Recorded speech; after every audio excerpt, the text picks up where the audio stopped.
Hello and welcome to the 48th lecture on the history of modern India, early years of Rajiv Gandhi.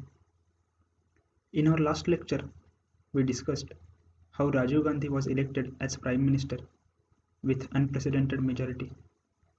In this lecture, we will discuss the early years after Rajiv Gandhi assumed the office of Prime Minister. With his remarkable initiatives, he raised the hopes of entire nation. Let us first discuss his initiative for resolving conflicts in various states. That Rajiv Gandhi was an outsider in politics was to his advantage. In the popular mind, his name was not associated with any controversial issues.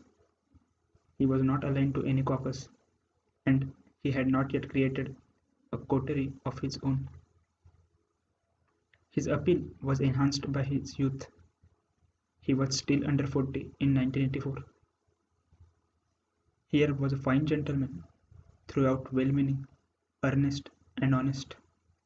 His indulgent countrymen stuck the label Mr. Clean on him.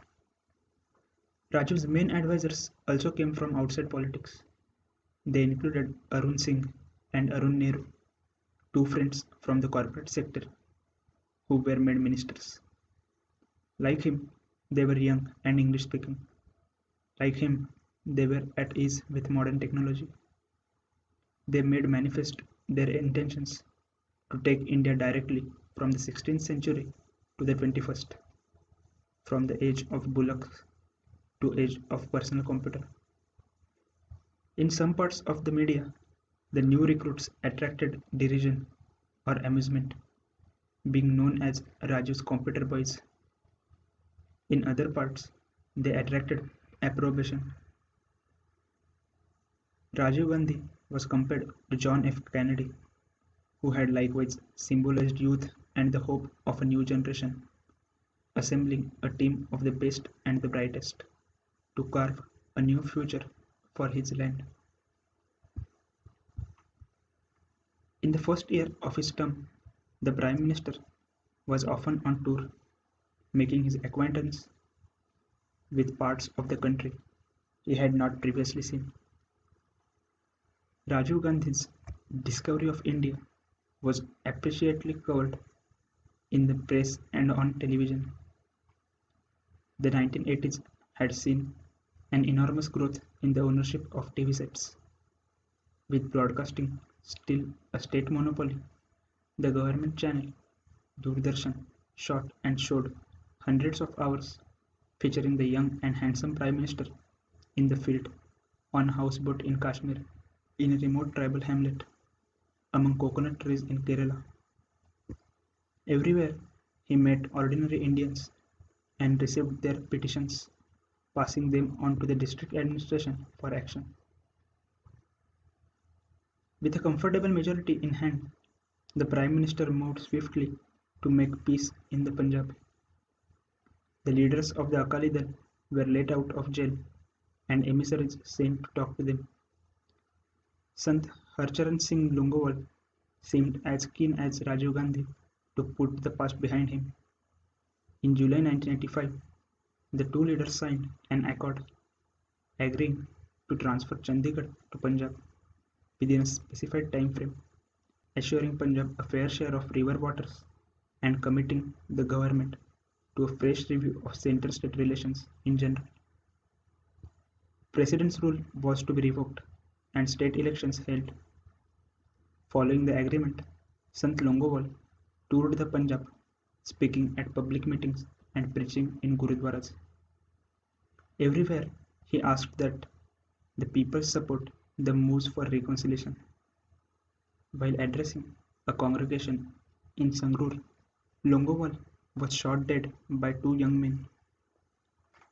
The incident occurred on 20th August.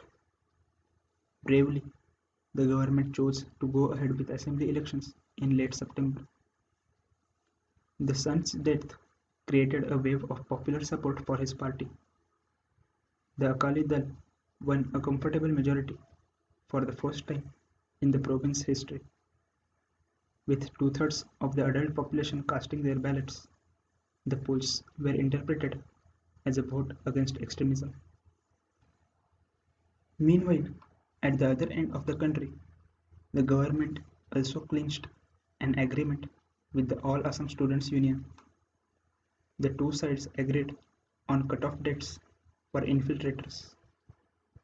Those who had arrived after 1st January 1966 but before 25th March 1971 would be allowed to stay but not to vote, while those who came later would be identified and deported. Here too, President's rule was ended and elections called.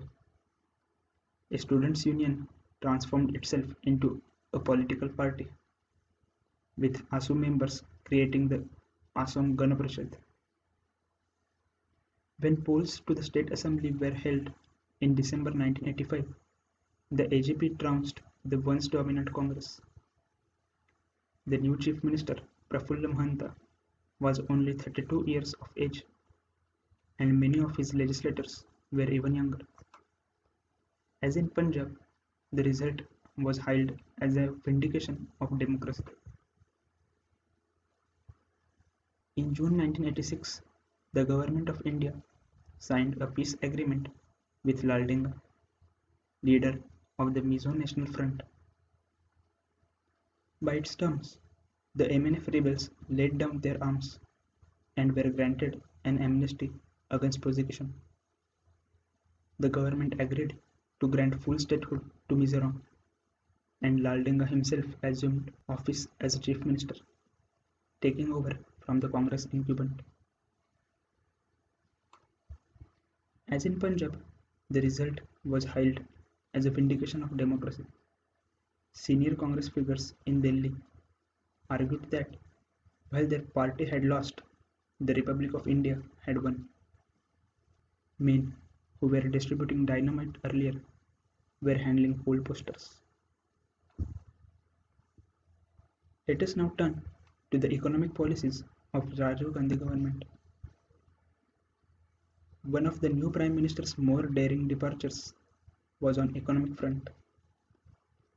Rajiv Gandhi appointed as his finance minister VP Singh, a low-key politician from Uttar Pradesh with a reputation for integrity.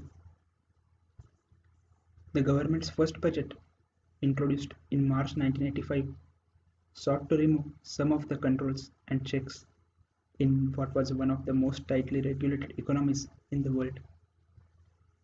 The trade regime was liberalized, with duties reduced on a variety of import items and incentives provided for exporters.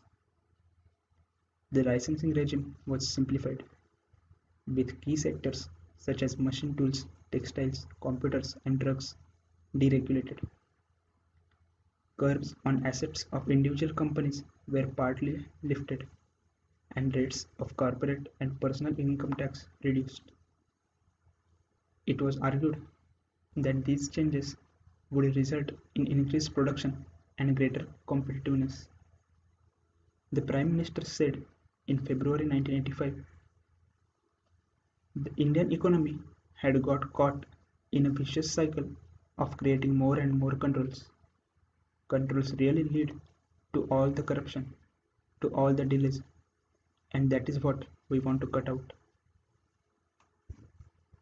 As expected, left-wing intellectuals attacked the budget as pandering to the rich.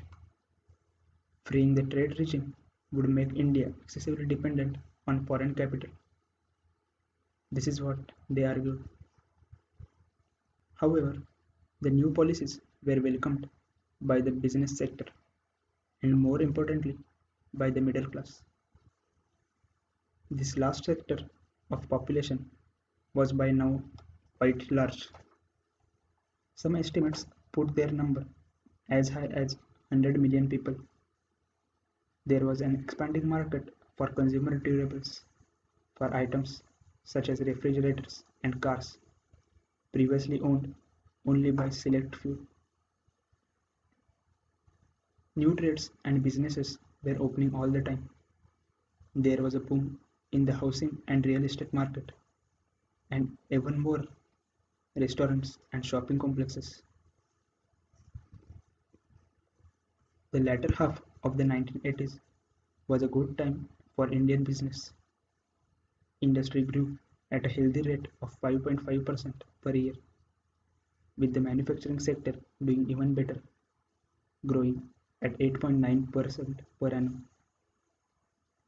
Market capitalization rose from Rs 68 billion in 1980 to Rs 550 billion in 1989. Naturally, some companies grew faster than others. The most spectacular rise was that of Reliance Industries, whose founder, Dhirubhai Ambani, had once been a lowly petrol pump attendant in Aden. Returning to India, he set himself up in the spice trade before branching out into nylon and rayon exports. Then he turned to manufacturing textiles before adding petrochemical factories, engineering firms, and advertising agencies to his ever-growing portfolio of interests. Reliance Company's rise owed as much to Dhirubhai Ambani's skillful networking as to pure business acumen. He kept politicians and bureaucrats in good humor, throwing them parties and gifting them holidays. As a result, he often knew of impending changes well ahead of the competition. Reliance's proximity to men in power was only one sign of a growing nexus between politicians and businessmen. Every large business house maintained lobbyists in Delhi, their job to stealthily work on politicians and bureaucrats to advance company interests. Nor were these doings confined to national capital, but state ministers and chief ministers were alleged to be handing favors to industrialists in exchange for money. Their dealings with big money led to a profound change in the lifestyle of Indian politicians. Once known for their austerity and simplicity, they now lived in houses that were large and expensively furnished.